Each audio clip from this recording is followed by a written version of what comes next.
Hello, this is Teacher May talking to you from Vietnam, Hanoi. Today, I would like to share with you about how I achieved a band 8.5 in the recent IELTS speaking exam. There are several factors which contributed to this event. However, a few stood out according to my experience. Let's dive in. Firstly, I made sure that I'm confident, that I appear confident in the exam. I used a little bit of body language and I try to have eye contact with the examiner. First, you need to have confidence, okay? Second of all, you try to maintain various types of tone, high tone, low tone. So what do I mean by that? What I meant was you have to vary your tone throughout the sentence, okay? For example, if you say the word I, you say I, not I, okay? Do not use a flat tone. You have to vary your tone up and down, okay? Like driving up and down a hill, okay? Up and down. And thirdly, pronunciation, especially placing stresses on essential words, okay? This is very important because stresses or placing stresses on certain vocabularies plays a big role in determining your overall tones, okay? Overall up and down tones. Well, my tip was to place stresses on nouns, verbs, adjectives, and adverbs. This is a fundamental rule, okay? If you cannot remember all the rules, it's fine. Just place stresses on nouns, verbs, adjectives, and adverbs, okay?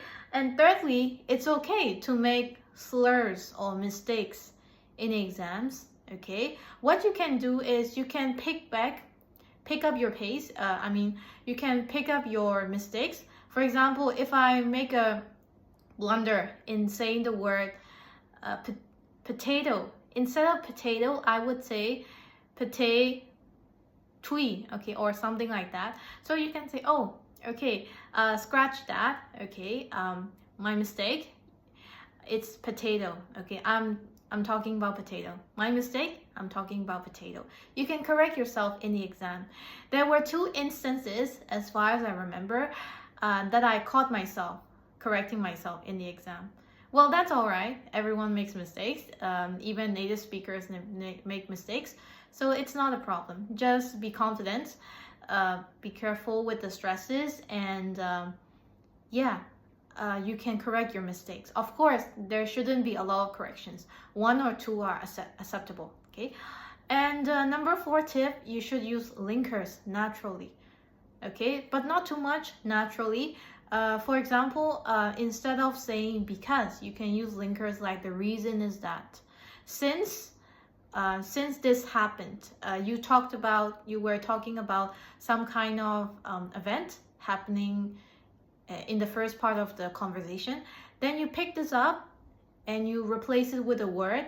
Since this, okay, using the pronoun this indicates or points out the event that happened in the first part of the conversation, okay? So since this happened, what happened to you, okay? Instead of repeating the whole thing again or using because, you can vary your vocabulary choice. When it comes to linkers, it also affects what kind of vocabularies you utilize in the exam as well.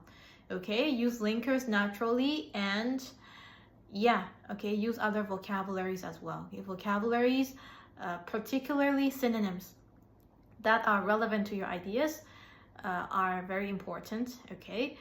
And finally, you should be able to use idioms, 1 or 2 idioms, not too much.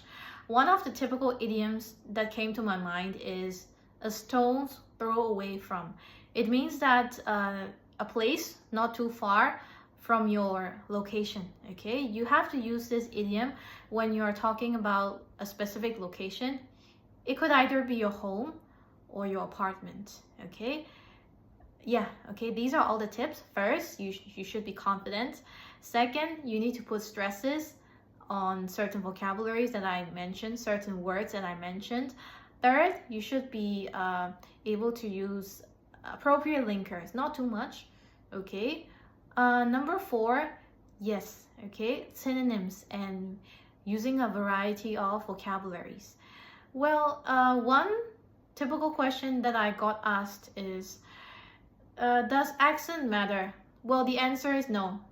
Obviously, as you can listen to me, as you are listening to me, I don't have a British accent or an American accent.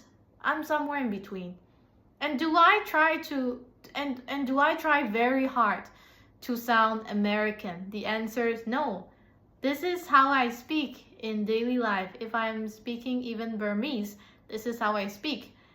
The reason is that I've studied English since I was a baby, from kindergarten in an international school until high school, which means that English has become second nature to me, okay? Therefore, I don't need to imitate or try my best to sound like a certain person. I think that makes me very unique amongst many learners or educators in this world, because I don't simply imitate, I just embrace my natural tone and I try to work with it. I try to improvise, I try to make it better. I try my best to express myself in a comprehensive way. Okay, well, that's all for today. Today I shared some of my tips about how I scored a perfect 8.5 in the IELTS speaking exam. And that's all. Goodbye.